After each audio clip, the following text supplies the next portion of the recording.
Olá, seja muito bem-vindo a essa aula. Já pegue seu café, seu fone de ouvidos, vá para um lugar bem reservado, somente você e o silêncio e essa aula. Somente você, o silêncio e essa aula. A partir de agora, muitos tabus serão quebrados. Trarei muitas informações aqui de fontes diferentes para mostrar para você o motivo do qual termos sido criado. E aqui vamos fazer um paralelo até com as criações da Bíblia, do suposto Deus que criou a raça humana lá na Bíblia. Você vai ver toda a historinha lá maquiada, toda a historinha que não faz sentido, mas agora passando a fazer sentido a partir daqui. A partir de todos esses textos, segundo as tábuas de argila dos Sumérios. Texto aí milenar com não sei quanto tempo de existência, mas que traz aí uma possível real conclusão da nossa criação genética, da nossa criação de corpo físico, não enquanto consciência ou centelha divina, não enquanto espírito, mas sim de corpo físico. Então vamos lá embarcar nessa viagem, vamos descobrir o que temos aqui. A verdade não está mais escondida, agora as pessoas é que se escondem da verdade.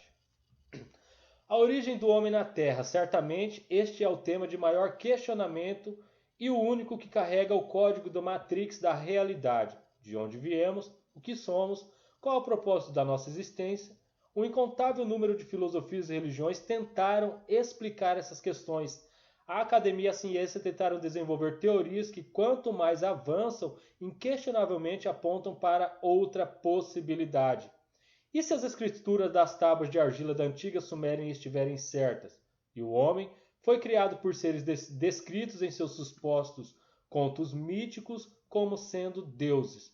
Será que uma profunda análise baseada nas traduções acadêmicas e desprovidas de interpretações místicas poderia esclarecer o que acontece com a consciência da massa? Seu constante estado de adormecimento e necessidade de encontrar um Salvador.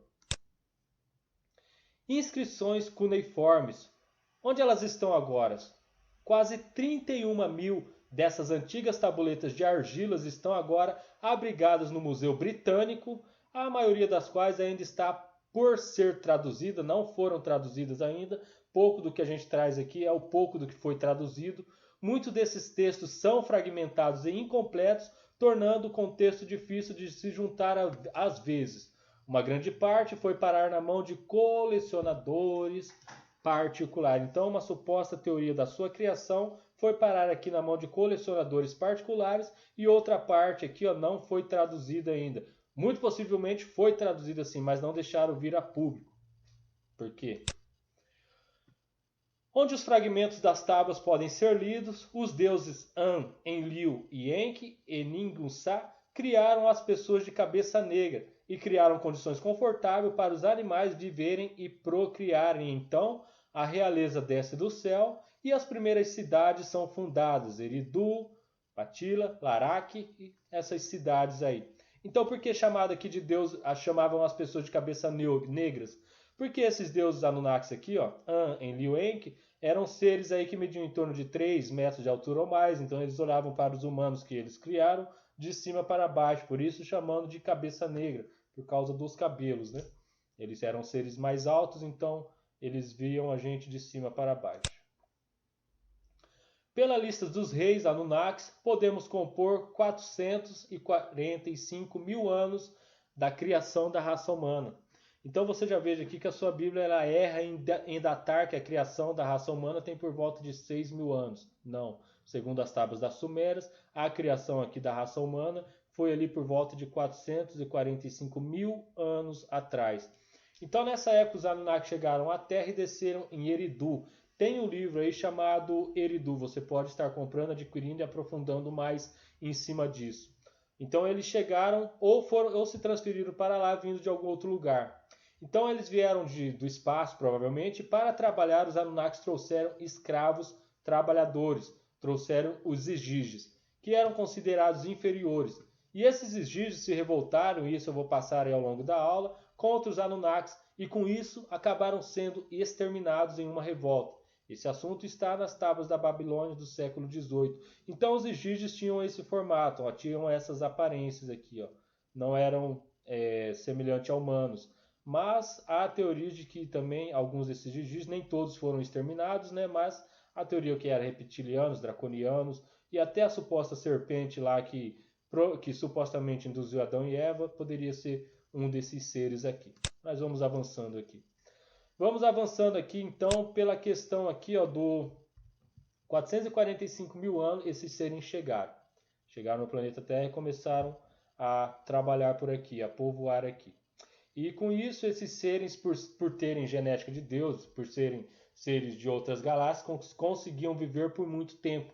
Não viviam aí 70, 80, 100 anos iguais vivemos hoje.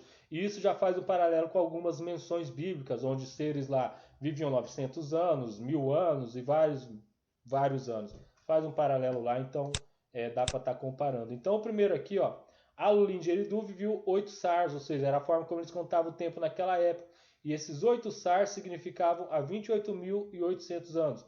Então o ser aqui ó, conseguiu viver em média 28.800 anos. Por quê? Porque tinha sangue Anunnaki, tinha sangue aí de extraterrestre. E tudo isso antes do dilúvio. Aí você perceba, um outro viveu aqui 36, um outro viveu aqui 43 mil anos, um outro viveu 28, 36, 28, 21, até chegarmos aqui no Noé Sumério, que é o chamado Zilzudra, que viveu aí em média 36 mil anos até o dilúvio. Então, Noé também tinha genética, descendência desse pessoal aqui, tinha esse sangue dos Anunnakis aqui, então conseguia viver aí ó, essa quantidade grande de tempo. Então, a humanidade não foi criada por um único Deus sumério, mas de um Anunnaki mais de um Anunnaki participou da criação da humanidade. E ao contrário da crença comum, os Anunnakis não foram os primeiros a chegarem na Terra, os primeiros a criar o homem a partir da argila. Muitas outras divindades de diferentes panteões também criaram homens. Os egípcios também tentaram trabalhar nessa questão de criar seres aí a partir da argila. E isso a gente faz um paralelo aqui ó, com a Bíblia. Então disse Deus, lá em Gênesis 1:26, disse Deus: façamos o homem à nossa imagem e semelhança, conforme a nossa semelhança.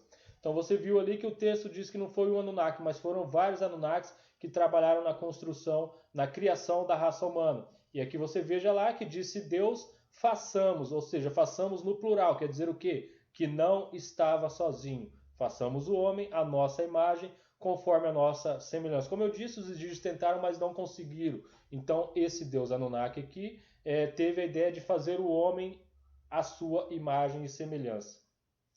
E você veja, né, a gente que acredita do Deus onipotente, onipresente, onisciente, como que um Deus com essas características pode dizer isso? Ó? No sétimo dia, Deus havia concluído a obra, quis realizar, e nesse dia descansou, ou seja, que Deus é esse que se cansa? Quem pode se cansar são os seres humanos, eu, você, nós, os Anunnaki se cansavam, até por isso escravizaram os egípcios, puseram eles para trabalhar, e depois criaram a raça humana para ser escravo deles. Então, ó, no sétimo dia descansou. Então não tem nada a ver com esse Deus onipotente, onisciente, onipresente, porque se cansa. Então vamos ver algumas contradições bíblicas aqui. Ó. Então disse Deus, cubra-se a terra de vegetação. Então vamos ver aqui. Ó. Gênesis 1:12. Então disse Deus, cubra-se a terra de vegetação, plantas que deem sementes e árvores cujos frutos produzam sementes de acordo com suas espécies. E assim foi, a terra fez brotar vegetação, plantas que dão sementes, que de acordo com suas espécies e árvores, cujos frutos produzem sementes de acordo com a espécie. E Deus viu que tudo tinha ficado bom. Então aqui ó, em Gênesis 1, nessa passagem, Deus já tinha criado vegetação. E lá em Gênesis 2, ainda não tinha brotado nenhum arbusto no campo, e nenhuma planta havia sido germinada, porque o Senhor Deus não tinha feito chover. Mas que contradição é essa? Por que aqui em um livro, em uma passagem, diz que já tinha cobrido tudo de vegetação, e mais à frente está dizendo aqui que não tinha brotado nada? Então tem algumas contradições. E isso aqui, essas contradições, em apenas 2 passagens, apenas 2 livros. Se você for aprofundar mais, ainda você vai ver diversas coisas aí que não faz sentido, que não batem uma coisa com a outra. Olha essa outra aqui, ó. Então o Senhor formou o homem do pó da terra e soprou em suas narinas o fogo da vida, e o homem se tornou um ser vivente. Formou o homem do pó da terra. A mesma coisa a gente vai ver mais à frente ali sobre a teoria dos Anunnaki ter criado o homem a partir da argila. E aqui em Gênesis 28, sejam férteis, multipliquem-se, encham e subjuguem a terra. Ou seja, se Deus é um Deus, ó, é um Deus dominador, um Deus que gosta de controle. Está falando para a criação dele subjugar e dominar tudo sobre a terra. Um Deus controlador, um Deus que gosta de ter controle. Enlil. Então, aqui outra contradição. Em Gênesis 1:26 fala uma coisa, em Gênesis 2:20 fala outra. Então disse Deus, façamos o homem à nossa imagem conforme a nossa semelhança. Criou Deus o homem à sua imagem e semelhança, a imagem de Deus o criou, homem e mulher os criou. Então esse Deus aqui no Gênesis 1 criou o homem e a mulher, à sua imagem e semelhança. Aqui em Gênesis 1 diz que Deus criou o homem e a mulher, os dois foram criados juntos, os dois nessa passagem. Agora vamos para Gênesis 20. Todavia não se encontrou para o homem alguém que o auxiliasse e lhe correspondesse. Então o Senhor Deus, Enlil, fez o homem cair em profundo sono e enquanto este dormia, tirou-lhe uma das costelas, fechando o lugar com carne.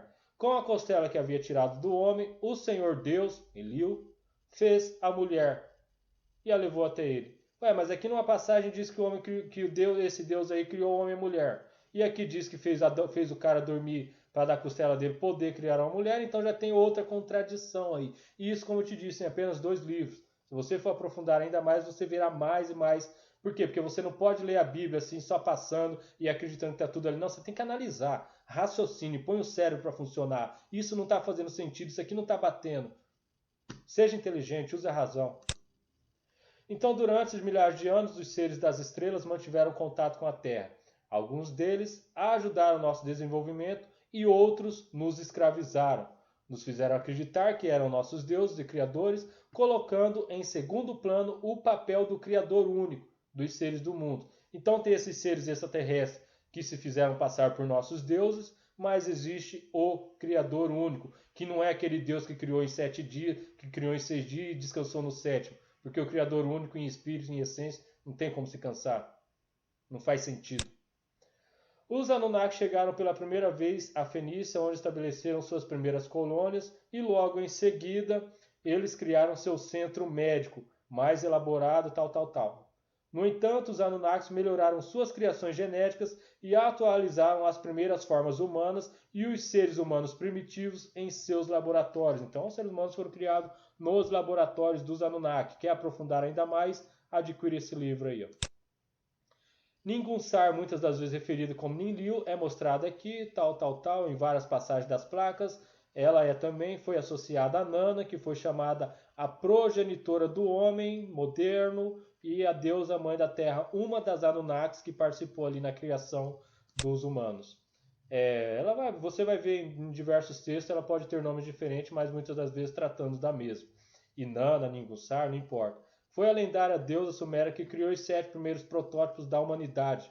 Muitas outras civilizações adoravam-no com diferentes nomes, tais como Astarte, Istar, Ishtar, Asherat. Inanna foi chamada tal, pelos gregos. Inanna, a deusa Anunnaki, que criou os primeiros protótipos do homem. E isso aqui, esse desenho, você veja que geralmente quando se vê os Anunnaki, maioria das vezes vão estar com essa bolsinha aqui, né? Eram geneticistas e sabiam o que faziam. A deusa suméria Anunnaki e seu filho Enki criaram várias formas de seres humanos, às vezes usando argila e outras vezes usando o sangue dos guerreiros por eles assassinados, e Gigi. Nos mitos sumérios, ela era a deusa mãe primordial e criadora dos deuses. Ela também foi chamada a deusa pura. Além de cultivar e trabalhar os campos do antigo Iraque, Babilônia e Suméria, Enlil atribuiu aos Igígios, como eu disse antes, né? Igígio foi trazido junto com os Anunnaki para ser uma raça escrava deles. Então Enlil atribuiu aos Igígios difíceis tarefas de escavar valas, canais e leitos. E os Igígios continuaram fazendo esse trabalho duro ao longo dos séculos, porque viviam milhares de anos, né?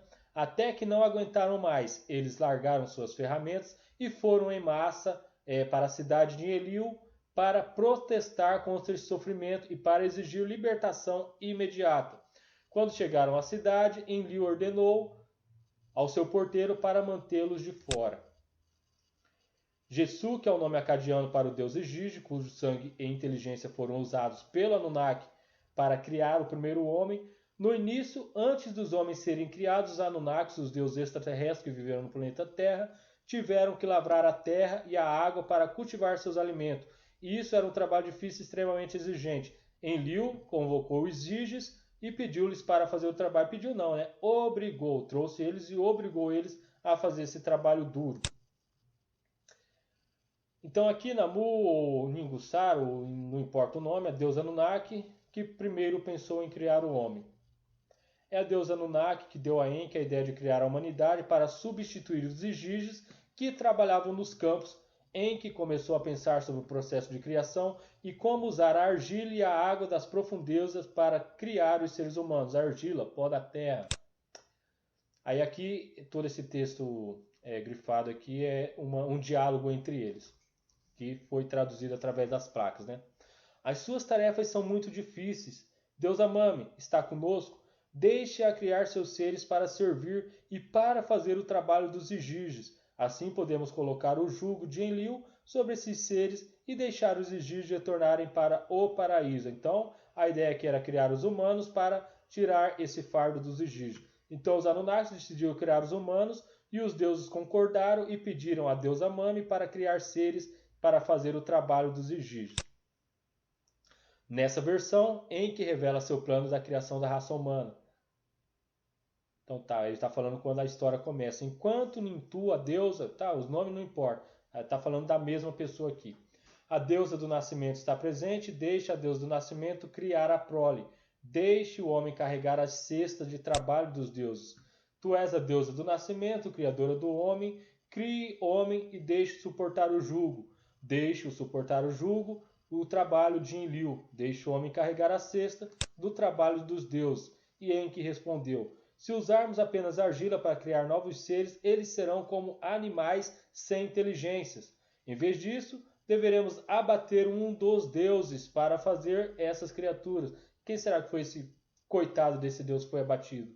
Capaz de suportar o jugo de Enlil. Nós podemos misturar a sua carne e sangue com argila para criar um homem.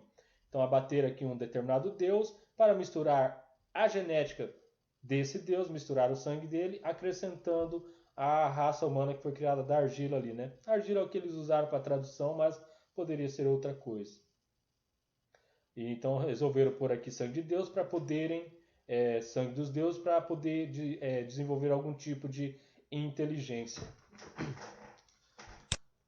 Os Anunnakis capturaram o Igigi, Jetsu, deus Igigi, deus da sabedoria e do conhecimento, e eles o abateram. E assim que a carne e o sangue foram misturados com a argila, a alma manifestou-se e tomou-se forma de um ser humano. Mami capturou a alma e dividiu em 14 pedaços para criar 7 mulheres e 7 homens.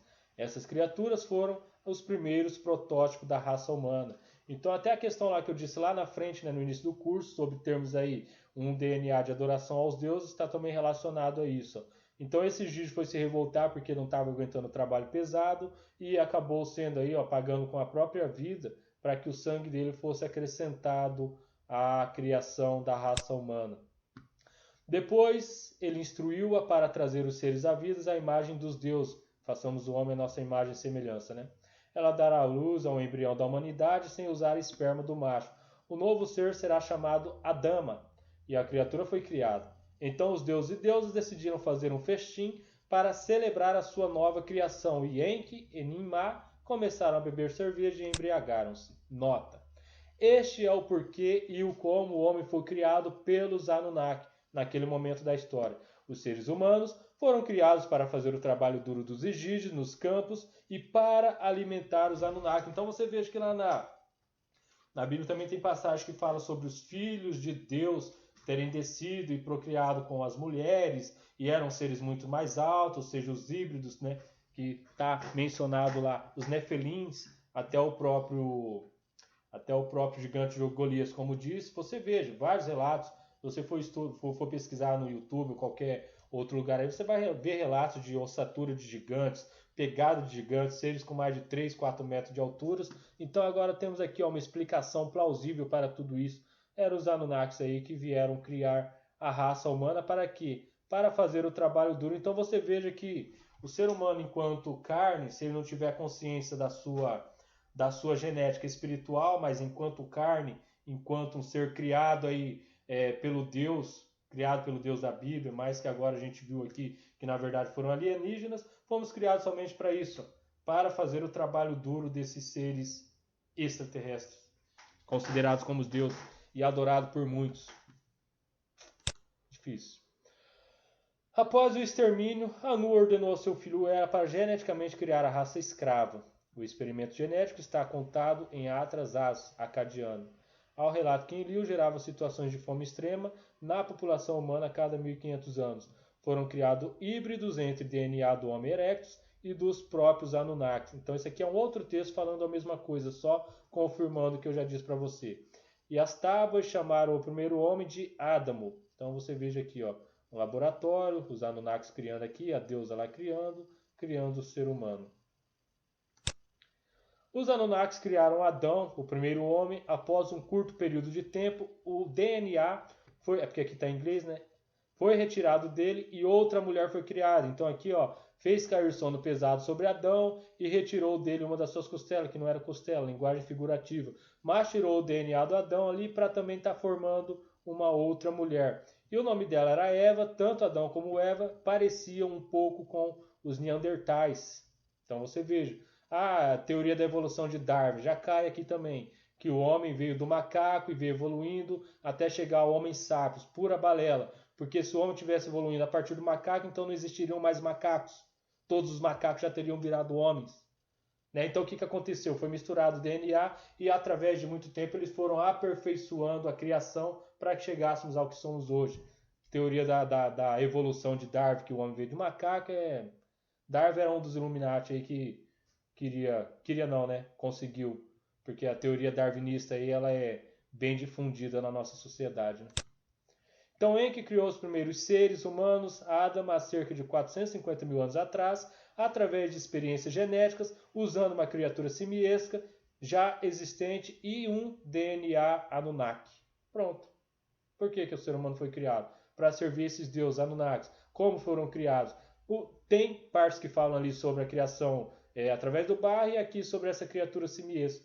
Mas de qualquer forma, tudo isso aqui faz mais sentido que os textos bíblicos.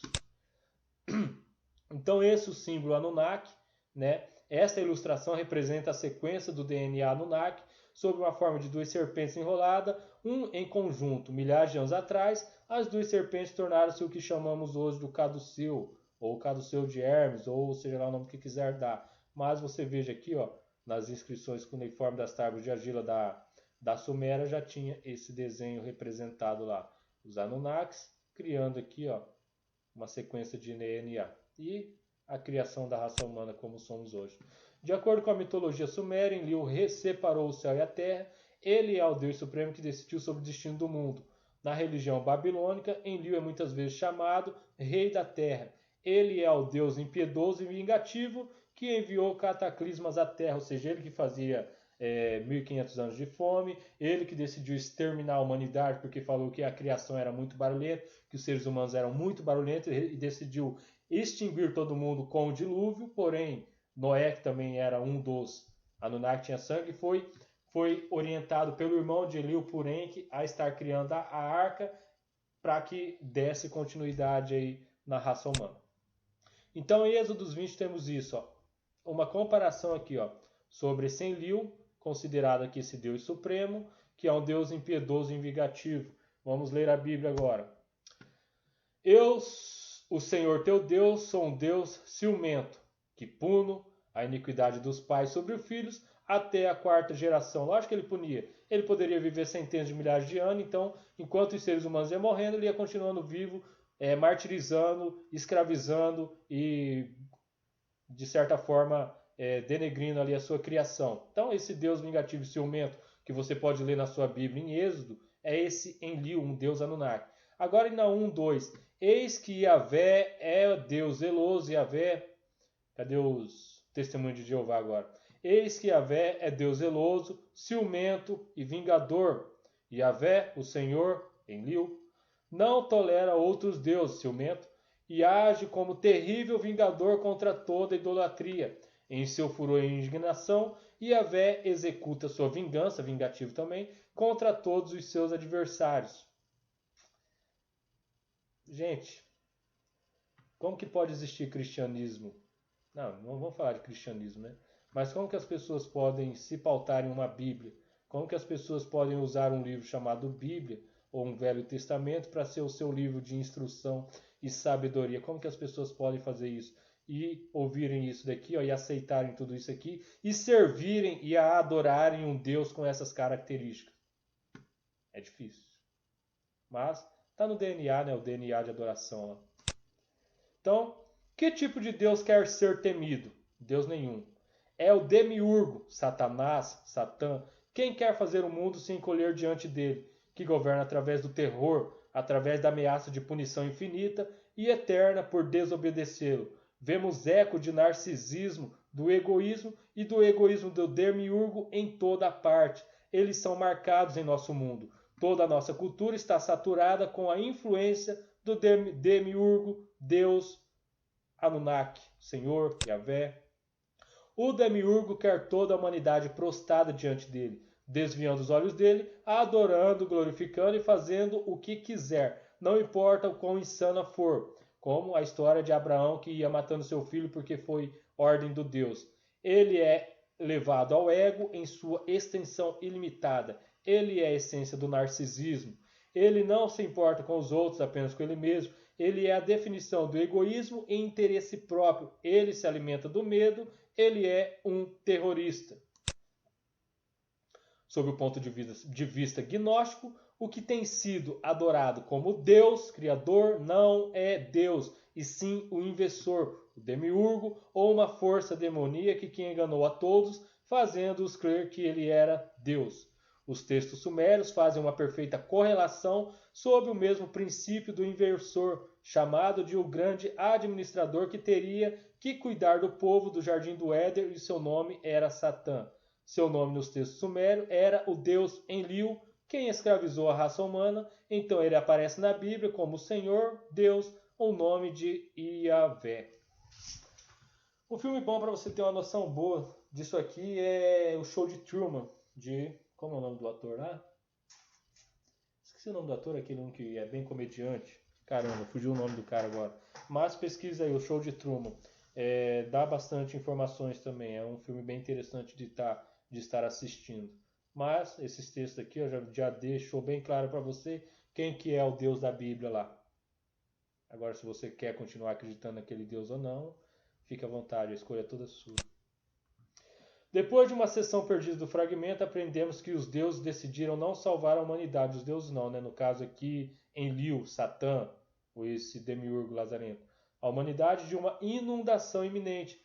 Ziusudra, ou seja, o nosso Noé, é informado sobre isso pelo irmão Enki, do bem. Na versão posterior acadiana, Enki, em sumério, deus das águas, adverte Noé e dá-lhe instruções para a arca. Isso está faltando nos fragmentos sumérios, mas uma menção de Enki se aconselhando consigo mesmo sugere que esse também é o papel de Enki na versão suméria, ou seja, esse Enki, que era o irmão de Enlil e não concordava com a destruição, alertou Noé sobre tudo isso, que aqui leva o nome de Ziusudra, alertou sobre isso e indicou que ele trabalhasse na construção ali de uma arca.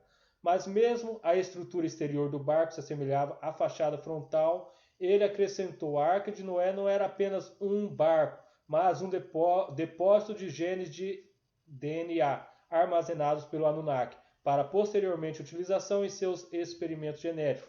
Então aquela teoria de que entrou 2 animais, um de cada espécie, e para poder se reproduzir, já cai também aqui, porque o que foi feito mesmo foi isso daqui, ó, um depósito de genes para que posteriormente continuassem os experimentos. Então, tanto o dilúvio como a destruição de Atlanta, da Mu e Lemúria, que foram antigas civilizações, e outras civilizações, ocorreram por causa da ação desses anjos. Deus agora usou a palavra anjo, mas já sabem de quem estamos falando, né? Desse pessoal do caos, desviando a adoração do único Criador e querendo tomar o lugar, aqui usou esse nome para o Deus Criador, Deus primordial, né? Na mentalidade das pessoas. O Deus primordial é a Sofia da Cabala, e o tudo ou nada, tudo veio dele e tudo para ele voltará. Mas as forças do caos tentaram impedir isso, tentando bloquear essa realidade, criando distorções no tempo e no espaço, que são consertadas por catástrofes cíclicas há milhões de anos, não só na Terra, mas em vários mundos do universo. Então agora vamos ler um pouco assim sobre o livro de Urântia. Então, as miríades dos sistemas planetários foram todas criadas para serem, afinal, habitadas por vários tipos diferentes de criaturas inteligentes. As miríades aqui no caso, as galáxias, né? Seres que podem conhecer a Deus, saber receber a sua afeição divina e amá-lo em retribuição. Os universos dos universos é obra de Deus e morada de suas diversas criaturas. Mas aqui já não está falando do Demiurgo, já não está falando de Enlil, aqui já está falando do Deus primordial. Deus criou os céus, formou a terra, e não foi em vão que ele estabeleceu o universo e criou esse mundo, formou para que fosse habitado. O Pai Universal nunca impõe qualquer forma de reconhecimento arbitrário, ao contrário de Enlil, né? De adoração formal ou de serviço escravizador às criaturas inteligentes e dotadas de vontade do universo. Os habitantes evolucionários dos mundos, dos tempos e do espaço, por si mesmos, devem nos seus corações reconhecer e amar voluntariamente. O Criador recusa-se a exercer coação ou submissão sobre os livres arbítrios espirituais de suas criaturas materiais. A dedicação afetuosa da vontade humana de fazer a vontade do Pai é a dádiva mais bem escolhida que o homem pode oferecer a Deus de fato. Uma consagração, assim, da sua vontade de criatura constitui a única dádiva possível de valor verdadeiro do homem. Em Deus o homem vive, move-se e tem o seu ser. Não há nada que o homem possa dar a Deus a não ser a escolha de ater-se à vontade. A decisão, e essa decisão, efetivada pelas criaturas volitivas inteligentes dos universos, na realidade constitui a verdadeira adoração que satisfaz muito plenamente o Pai Criador, em cuja natureza e amor é preponderante. Então esse texto já diz aqui, em Deus o homem vive. Ou seja, você não está fora de Deus. Nós não estamos isolados, nunca estivemos separados de Deus. Sempre estivemos em Deus e Deus sempre esteve em nós. A realidade da existência de Deus é demonstrada na experiência humana pela presença divina que reside dentro do homem. Aqui já voltamos, já fazemos um paralelo com o que Jesus falava lá atrás. Que o reino de Deus não vem com visível aparência, pois está dentro de Deus, dentro de você. O monitor, então, voltando à experiência humana, pela presença que reside dentro do homem, o monitor espiritual, sua centelha divina, Espírito Santo, partícula de Deus, eu superior, self, dependente do homem que você quiser dar, enviado do paraíso para viver na mente mortal do homem e para assisti-lo na evolução da sua alma imortal e na sobrevivência eterna. A presença desse ajustador divino na mente humana faz-se conhecer por 3 fenômenos experienciais. Primeiro, a capacidade intelectual para conhecer a Deus, a consciência de Deus. É o que eu estou passando para vocês e o que vou passar na parte final desse nosso curso. Segundo, o impulso espiritual de encontrar a Deus, ou seja, a busca por Deus. Você vê que muita maioria das vezes buscamos por Deus em igrejas, religiões e em pessoas.